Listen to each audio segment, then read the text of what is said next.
I didn't flinch when my own mother laughed at me in front of a packed restaurant. Not because it didn't hurt, but because in that exact moment, I already knew something she didn't. This was my last day wearing that apron. And by the end of brunch, the whole room would know the truth she spent 4 years burying. But before I tell you how it all blew up, let me take you back to the moment everything broke. I'm Morgan, I'm 24. And for 4 years straight, I lived 2 completely different lives. One life wore a black apron, memorized wine pairings, survived on tips, and smiled through exhaustion. The other life pulled all-nighters, crushed exams, published research, and quietly built a future no one in my family believed I deserved, especially my mother. See, 4 years earlier, I stood in our kitchen holding an envelope that should have changed everything. Whitfield University, full academic scholarship. Top 5% of applicants. My hands were shaking when I found her. She was in the living room, laughing on the phone. Streamers on the ceiling, a huge banner across the wall. Congrats, Kelsey! My younger sister had just gotten into a state school. No scholarship, no honors, just acceptance. You'd think she cured cancer. Mom, I said, holding up the letter. I got in too. Whitfield. She barely looked at it. That's nice, honey, she said, covering the phone. But we can't afford 2 tuitions. I blinked. What do you mean? She shrugged like we were talking about the weather. Kelsey needs support. Apartment near campus. Meal plan. A reliable car. Then she hit me with the line that would follow me for years. You're different, Morgan. You're a survivor. You'll figure it out. That night, my sister got keys to a brand new BMW, white paint, red bow, sitting in the driveway like a luxury car commercial. I got a bus schedule. My parents had divorced when I was 14. My dad vanished. No goodbye. No forwarding address. Just gone, and somehow that became my fault. You're just like him? My mom would say, refusing to look at me cold. Distant. Final. Kelsey had Mom's smile, her charm, her ability to say exactly what people wanted to hear. I had a laptop, a bus pass, and a list of restaurants hiring part-time. That night, I didn't cry. I applied for jobs. By midnight, I had 3 interviews lined up. By the end of the week, I was hired at the Oakwood Grill. That place became my second home. 4 years. 4 years of double shifts, closing at midnight, studying until 3 a.m., running on caffeine and stubbornness. While Kelsey posted beach pics from Hawaii, I memorized wine notes. While she vacationed in Aspen, I picked up extra shifts. When my mom took her to Paris for her 21st birthday, I celebrated mine alone in a studio apartment, eating leftover bread from work. I still maintained a 3.9 GPA. I conducted research in the finance department. Got published. Got nominated for academic awards. My mom never showed up once. Whenever I mentioned anything school-related, she'd say, I'd love to come, sweetie, but Kelsey has something. You know how she gets. I did know. She got everything. The worst part wasn't the money. It was the lies. One Thanksgiving, the only holiday I managed to get off, I overheard my mom talking to my aunt. Morgan. She laughed softly. Oh, she decided college wasn't for her. She likes working. Always been independent. I stood frozen in the hallway. Such a shame. My aunt replied, she was so smart. Some people just aren't cut out for academics. My mom said. I left before dessert. That's how it went for 4 years.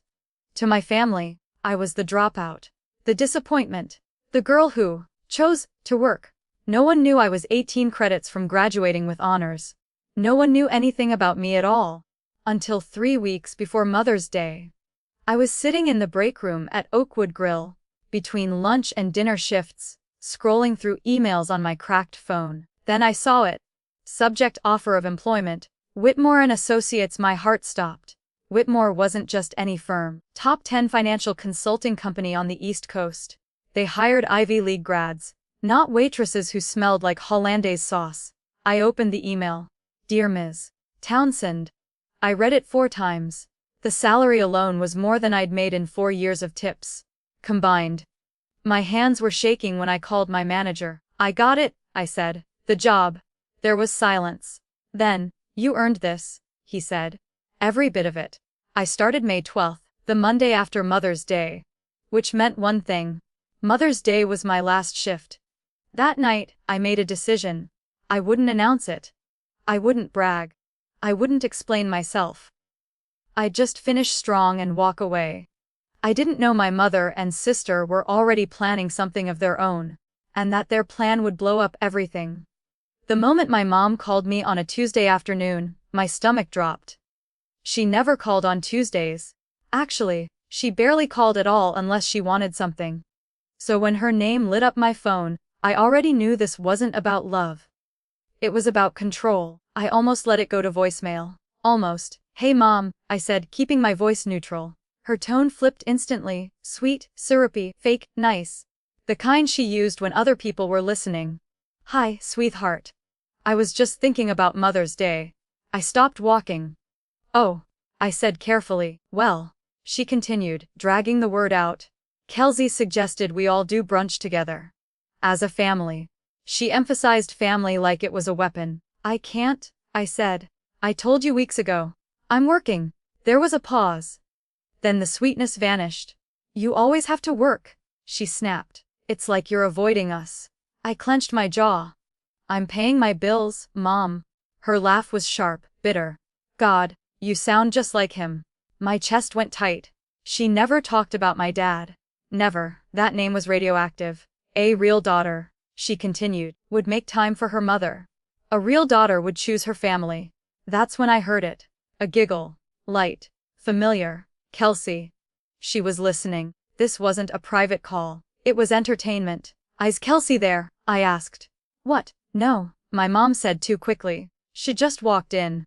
Another giggle, louder this time. My hands were shaking. "I have to go," I said. "Happy early Mother's Day," she replied coldly. I hung up. Standing on that sidewalk, phone still pressed to my ear, I knew something had shifted. This wasn't about brunch. They were planning something, and I was the target. 40 minutes later, my phone buzzed again. A text from Kelsey. "Kelsey, hey sis, Mom's really hurt. You should apologize." I stared at the screen. Didn't respond. 3 dots appeared. Disappeared. Appeared again. "Kelsey also, I heard your restaurant has amazing brunch, maybe we'll stop by." My blood went cold. I opened Instagram. Her latest story popped up immediately. Champagne glasses clinking. Perfect nails. Perfect smile. Caption: Mother's Day plans, location tag, Oakwood Grill. My restaurant. My section. They weren't just coming for brunch. They were coming for a show. For humiliation. For content. I called Rebecca, my coworker, my friend, the only person who actually knew my life. "They're coming," I said the second she answered. "Who's coming?" she asked, chewing something. "My mom. My sister. Mother's Day. They tagged the restaurant." There was a pause. "Oh hell no," Rebecca said. "Want me to switch sections with you? I'll take them." "No," I said instantly. She hesitated. "Morgan, are you sure?" I took a breath. I'm done hiding. 4 years of silence. 4 years of swallowing lies. 4 years of letting them define me. They want to embarrass me. I continued. "Fine. I'm not running anymore." Rebecca went quiet. Then she said, "Okay.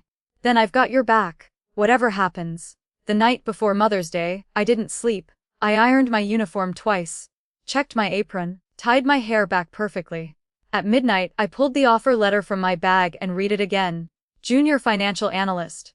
Whitmore and Associates. Monday morning. I wouldn't be here anymore. I folded the letter carefully and slipped it back into my bag. Just in case. Then I made 2 lists.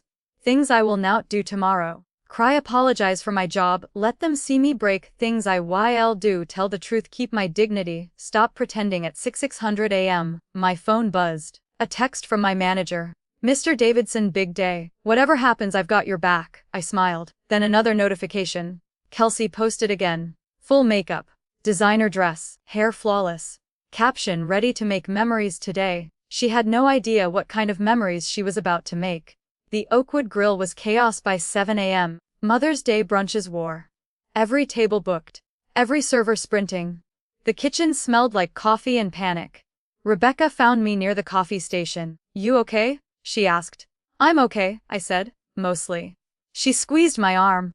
"I'm keeping my phone ready." "For what?" I asked. She grinned. "Evidence." We gathered for the team meeting. Mr. Davidson stood at the front, calm but serious. "Reminder?" he said. Large parties over 200 get automatic gratuity. No exceptions. He looked directly at me for half a second. If any customer disrespects my staff, you come to me, immediately. I swallowed. Doors opened. The first few hours went smoothly. Families celebrating, kids spilling juice, elderly couples holding hands. A woman at one table smiled at me and said, "Your mother must be so proud." I smiled back. Didn't answer. Then Rebecca touched my shoulder. Her voice was tight. "Morgan." I looked at her face. "They're here." I felt my pulse in my ears.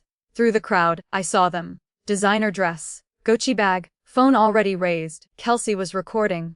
Of course she was. They were seated in my section, table 8. I smoothed my apron, grabbed 2 minutes, and took a breath. This was it. The walk to that table felt like slow motion. Past laughing families. Past real mothers. Past people who actually loved each other. Then I was standing there. "Good morning," I said. "Welcome to." My mom looked up. Her eyes traveled from my face to my apron, to my shoes. And then she smiled. Not a kind smile, a cruel one. "Oh," she said loudly. The restaurant seemed to quiet. "It's you." She glanced around to make sure everyone was watching. "We didn't realize you still worked here." Kelsey giggled. Then my mom delivered the line she came for. "How embarrassing for us." The restaurant didn't go silent. It went heavy. The kind of heavy where forks stop moving.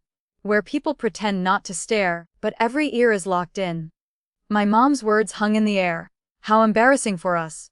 Kelsey laughed, full volume this time, and tilted her phone higher. "Guys," she said to her screen, "surprise! We found my sister. She's our waitress." She zoomed in on me. "Isn't this hilarious?" The word hit harder than the insult. Hilarious. My face burned, but I didn't move. Not yet. Mom leaned back in her chair, clearly enjoying the attention. "I told her years ago," she announced. "Get a real job." But she never listens. She sighed dramatically. Just like her father. That did it. Something inside me snapped. Not loudly, not violently. Clean, quiet, final. For 4 years I'd swallowed moments exactly like this. Let them pass. Let them hurt. But something was different now. Maybe it was knowing this was my last day. Maybe it was the letter sitting in my bag. Maybe I was just tired of being invisible. I looked around. An elderly man at the next table froze mid-bite. A mom covered her kid's ears. A businessman frowned like he wanted to say something but didn't know how. Witnesses. My hands stopped shaking. I took a breath. And I smiled. Not the server smile, not the polite, apologetic one. A real one. "Actually," I said clearly, "I have an announcement." My mom's smile faltered. "What?" I lifted my chin. "Today is my last day." The words landed like a dropped plate. Kelsey's laughter cut off mid-sound. "What?" my mom repeated. I turned slightly so the nearby tables could hear.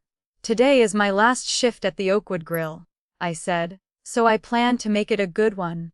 Murmurs rippled through the section. I kept going. "Starting Monday, I'll be working as a financial analyst at Whitmore and Associates." Silence.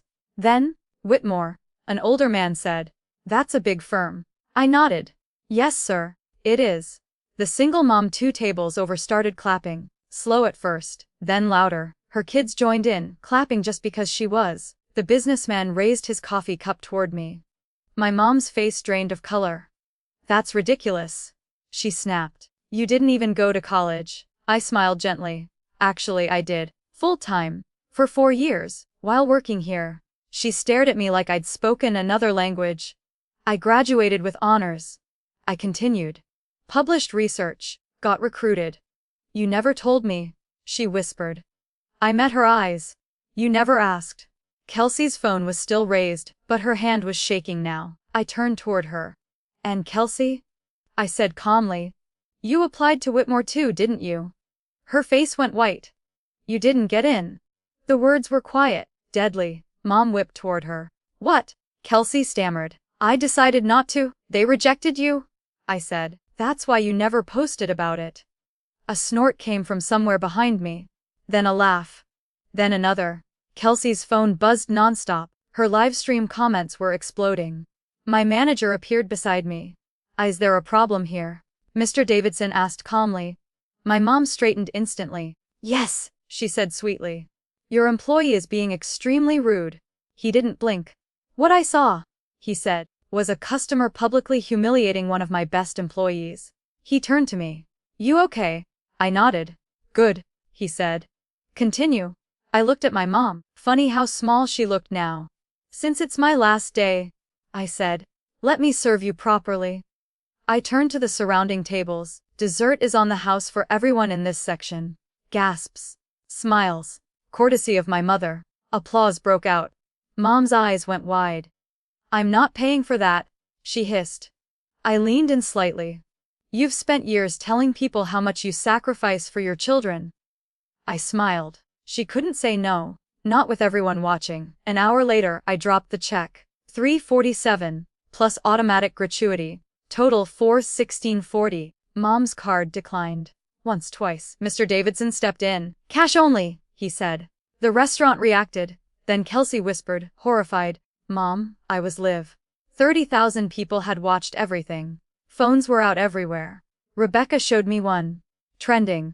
Mom tried calling her sister, got hung up on. Finally, she looked at me. "Please," she said. "I'm your mother." I pulled out my tip envelope.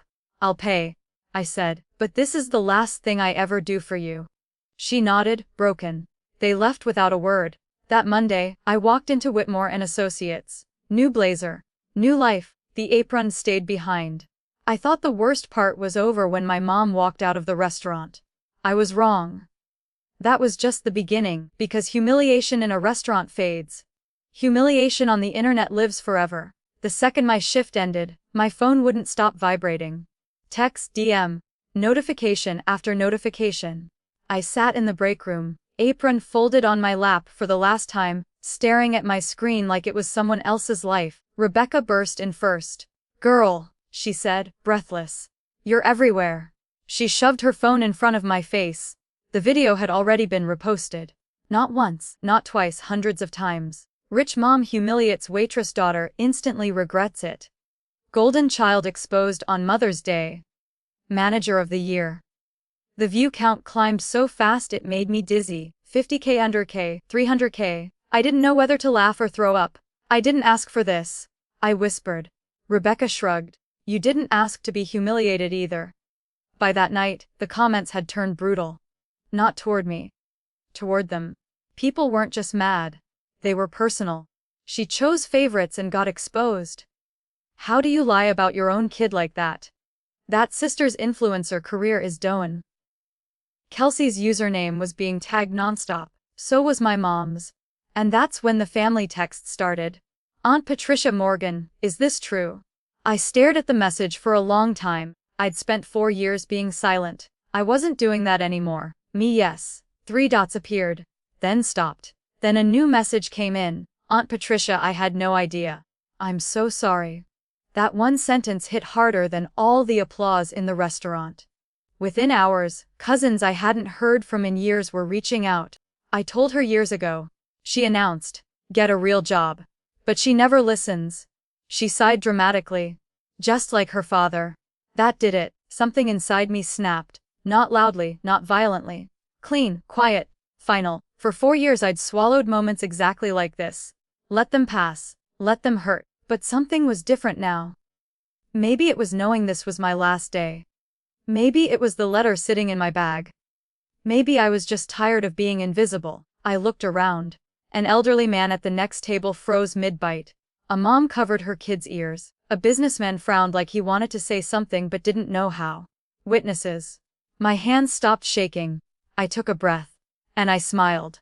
Not the server smile. Not the polite, apologetic one. A real one. "Actually," I said clearly, "I have an announcement." My mom's smile faltered. "What?" I lifted my chin. "Today is my last day." The words landed like a dropped plate. Kelsey's laughter cut off mid-sound. "What?" my mom repeated. I turned slightly so the nearby tables could hear. "Today is my last shift at the Oakwood Grill," I said. "So I plan to make it a good one." Murmurs rippled through the section. I kept going. "Starting Monday, I'll be working as a financial analyst at Whitmore and Associates." Silence. Then, "Whitmore," an older man said. "That's a big firm."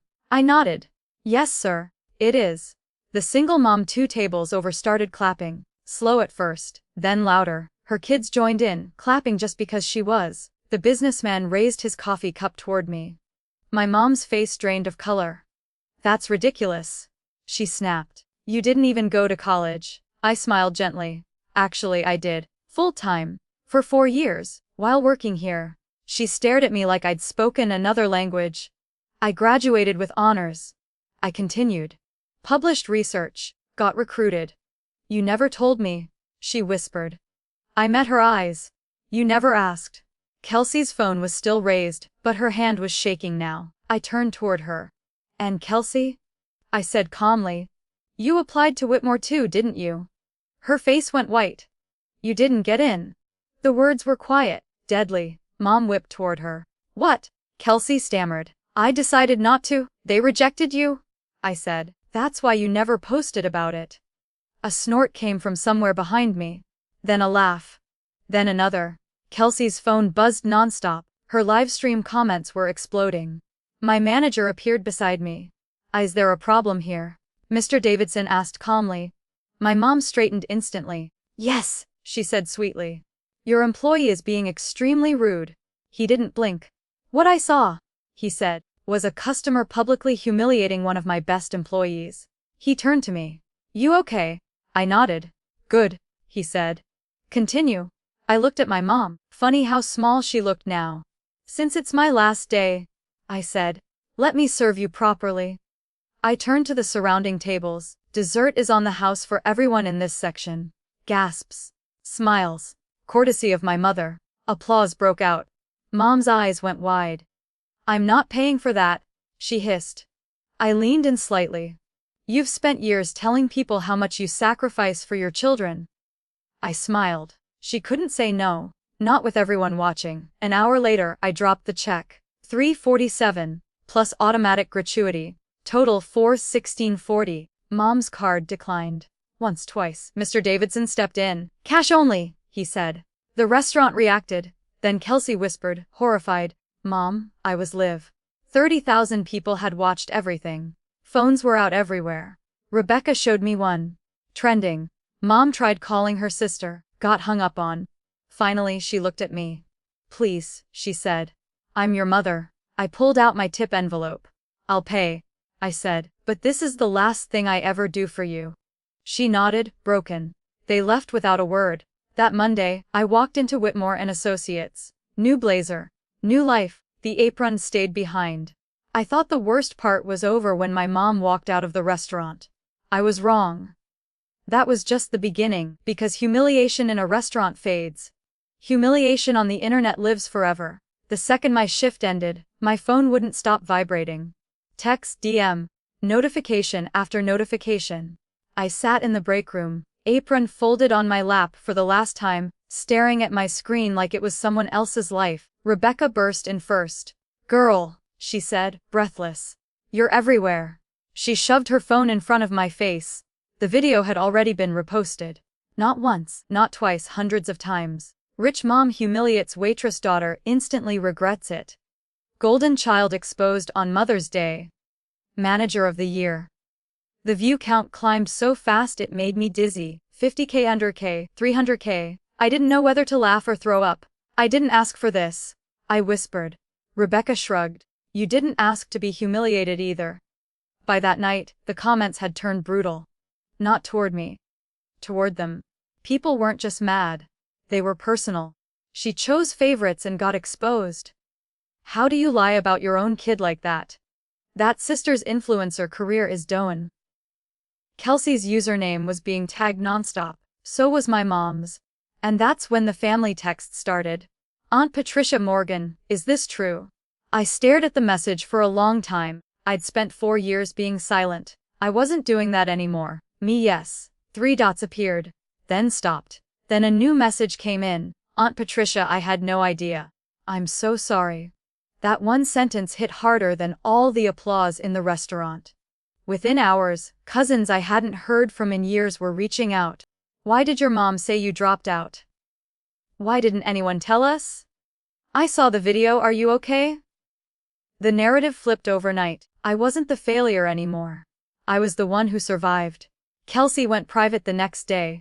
She lost tens of thousands of followers in less than 48 hours. Brand deals disappeared. Comments turned off. Her influencer career evaporated. She called me that night. I almost didn't answer.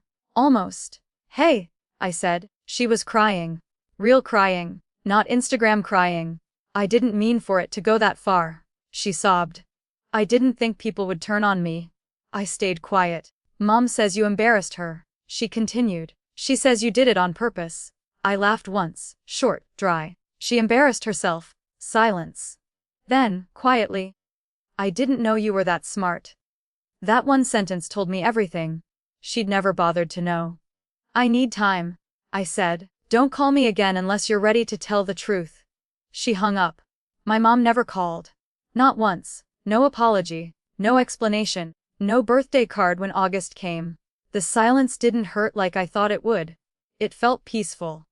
3 days later, I walked into Whitmore and Associates. New building, glass walls. People who didn't know my past. My name was already on my desk. Morgan Townsend, financial analyst, no apron, no shame, no lies. My boss shook my hand. We've heard about your grit, she said. You'll do well here. I smiled. If only she knew. The video hit 2 million views by the end of the week. News pages picked it up. Podcast clips. Reaction videos. People argued in the comments. Some said I went too far. Some said I wasn't far enough. But the one comment that stayed with me came from a stranger. You didn't destroy your family, you just stopped protecting their lies. That was it. That was the truth. On my lunch break one day, I got another message. Unknown number. Dad. My heart stopped. I saw the video, he wrote. I should have been there. I'm proud of you. I stared at the screen, tears blurring my vision. For the first time, someone chose me without conditions. Months passed. I got promoted faster than anyone expected. My boss called it unusual resilience.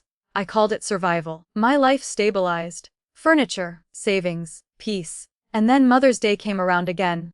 I didn't work. I didn't call her. I bought yellow tulips. My favorite?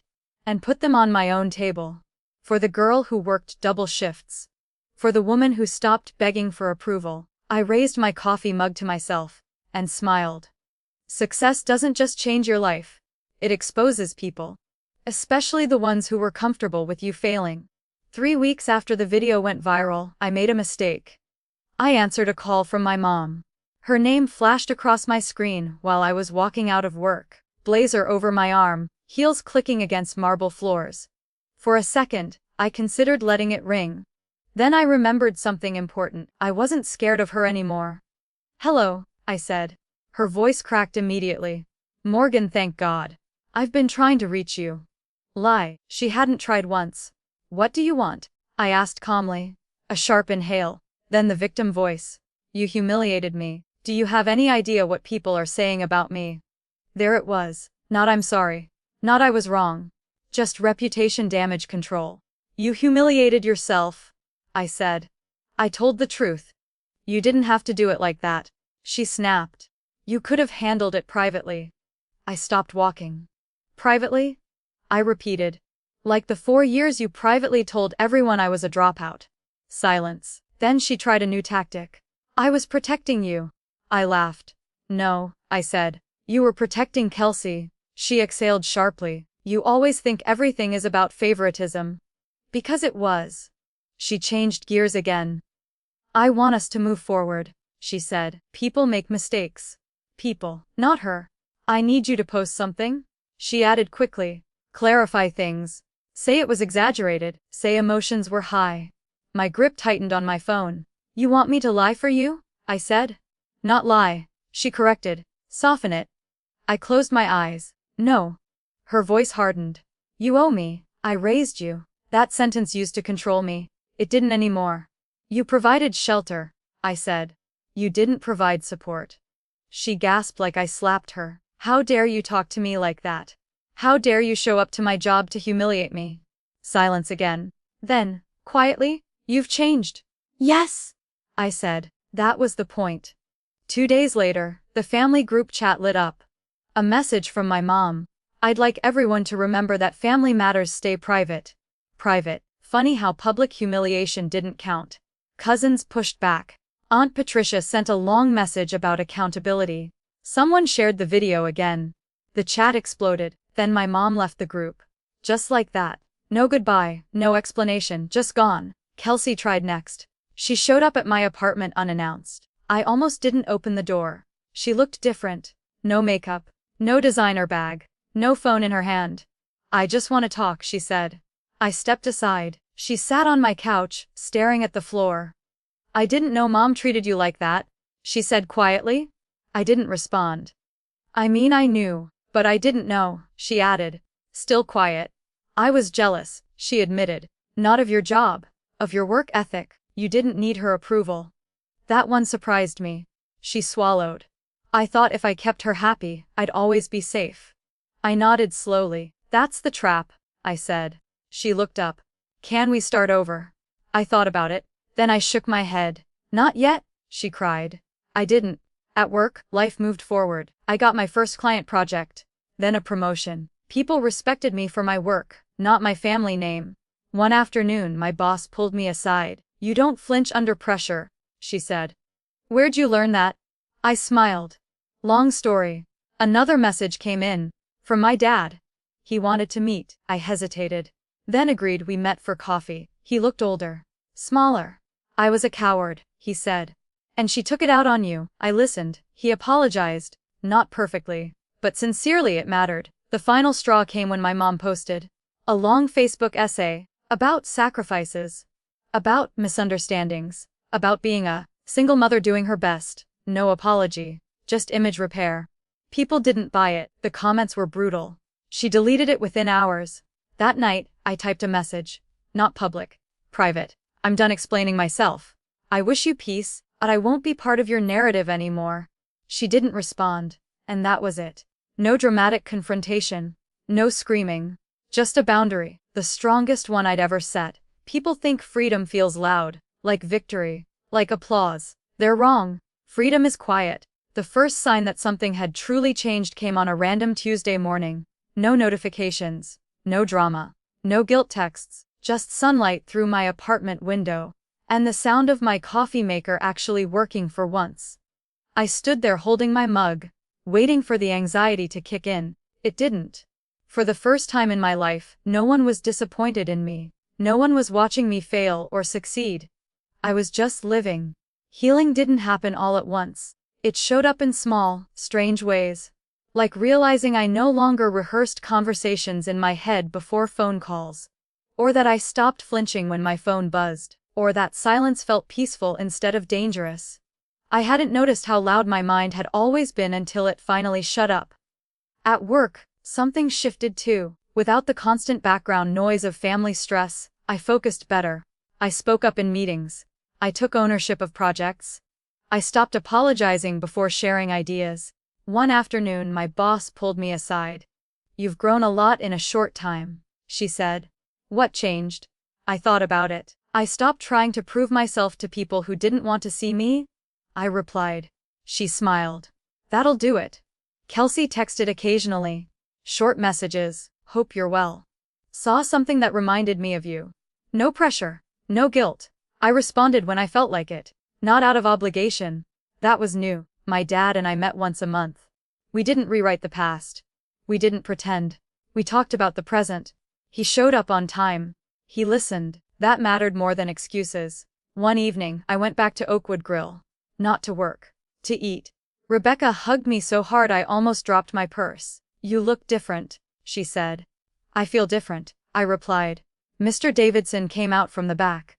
"Analyst life treating you well?" he asked. I smiled. "Better than I imagined." He nodded. "You earned it." Sitting at a booth where I used to serve, I realized something important. That place didn't represent my failure. It represented my strength. Mother's Day came and went quietly that year.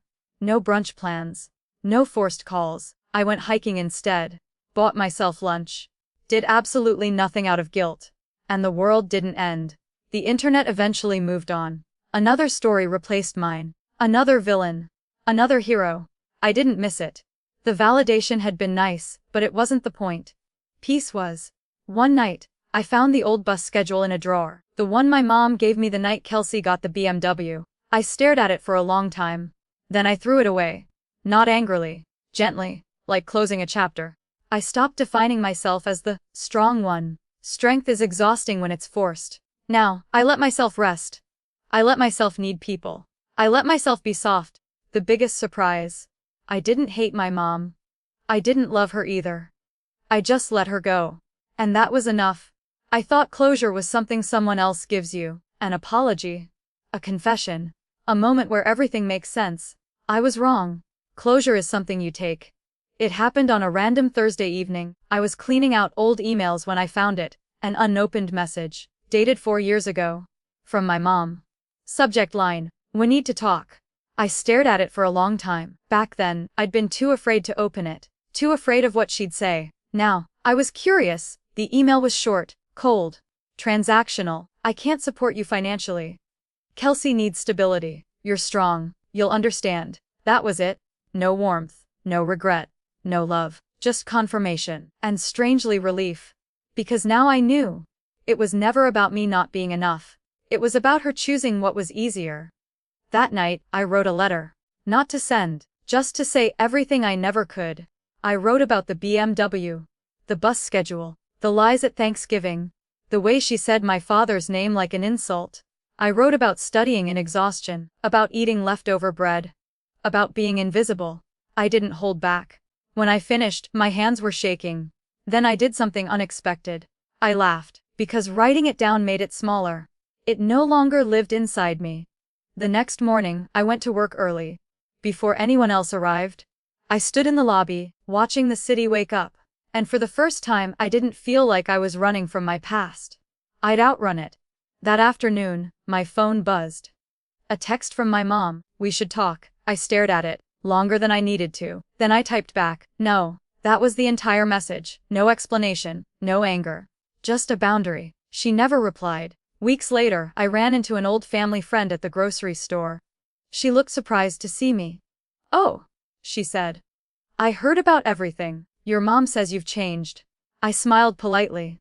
"I hope so." She leaned in. "She seems lonely." I nodded. But I didn't carry it. Loneliness isn't a debt children owe their parents. The final confrontation wasn't dramatic.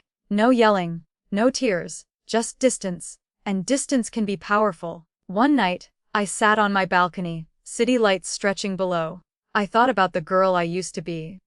The one who believed love had to be earned. The one who thought silence was safety. I whispered to her, "You did enough." I realized something important. I wasn't raised to be loved. I was raised to survive. And I survived beautifully. There's a moment in every survivor's life when they stop asking, "Why didn't they love me?" and start asking, "Why did I ever believe I needed their permission?" That moment changed everything. A year passed, quietly. No chaos. No public drama. No late-night guilt spirals, just growth. The kind that happens when no one is holding you back anymore. I moved apartments, not because I needed more space, but because I wanted a place that felt like mine. White walls, big windows, plants that I somehow managed to keep alive. Nothing fancy, everything intentional. For the first time, I wasn't living out of survival mode. I was living by choice. At work, I became someone people relied on, not because I said yes to everything, but because when I spoke, it mattered. I led my first major client project 6 months in. My boss pulled me aside afterward. "You don't just handle pressure," she said. "You transform it." I smiled. I knew exactly where that came from. Kelsey sent one final message that fall: "I hope one day we can be sisters again." I stared at it for a long time. Then I typed back, "I hope one day we can be honest." She never responded. And that was okay. I didn't attend family holidays. I created my own traditions. Friendsgiving, solo trips, Sunday mornings with no plans and good coffee. I learned that family isn't who shares your blood. It's who shares your values. One evening, I ran into a woman at Oakwood Grill, the same single mom from Mother's Day. She recognized me instantly. "You're the one?" she said, smiling. I nodded. She leaned closer. "My daughter still talks about you," she said. "You showed her what standing up for yourself looks like." My throat tightened. That mattered more than any viral video ever could. I don't hate my mother. Hate takes energy. I don't forgive her either. Forgiveness isn't required for peace. What I did was release her. And in doing so, I freed myself. If you're watching this and something in my story feels familiar, I want you to hear this clearly. You are not hard to love. You were just handed to people who didn't know how. That is not your failure. You don't owe silence to protect someone else's lies. You don't owe loyalty to people who humiliate you. And you don't owe access to anyone who keeps hurting you. Even if they're family. Blood makes you related, behavior makes you family.